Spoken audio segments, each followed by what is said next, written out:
Est-ce ce que je suis la connasse pour avoir mis à la porte le copain de ma mère? Quand j'avais 17 ans, ma mère a touché une grosse somme d'argent. Elle a essayé de rester discrète, mais elle a remboursé les dettes de mon père, lui a acheté une petite maison, réglé ses propres dettes, payé les études de ma sœur et mis de l'argent de côté pour moi.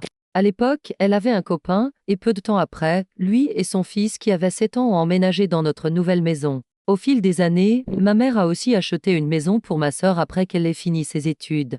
Son copain vivait toujours avec nous, sans payer quoi que ce soit, même s'il travaillait. Quand j'avais 21 ans, ma mère a été diagnostiquée d'un cancer. C'était très grave. Elle a réuni ma sœur et moi pour nous expliquer exactement combien d'argent elle avait. Elle voulait me laisser la maison dans laquelle nous vivions, et à la fin, ma sœur et moi recevions aussi une somme importante.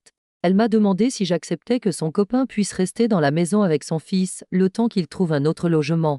J'ai accepté. Avant de mourir, elle lui a dit clairement qu'il devait commencer à chercher un endroit où vivre, mais qu'il avait un peu de temps pour économiser. Pendant les 4 dernières années, il est resté dans la maison avec son fils. Ça ne me dérangeait pas, car on s'entendait plutôt bien.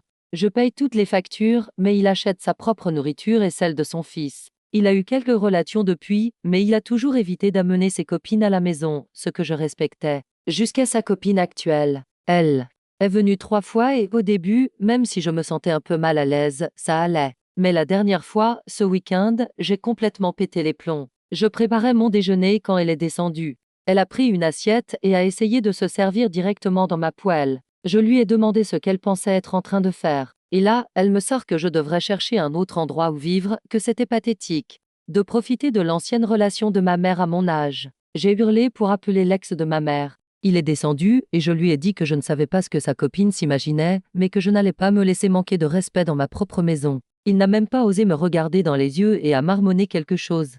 Comme quoi ma mère lui avait promis la maison et que, par gentillesse, il me laissait vivre. Sauf que c'est totalement faux. Ma mère avait été très claire. Elle nous avait réunis, lui et moi, après m'avoir demandé s'il pouvait rester. Pour poser les bases. Elle l'avait rencontré avant d'avoir son argent, et elle nous avait dit, à ma sœur et moi, qu'elle ne comptait pas lui en laisser.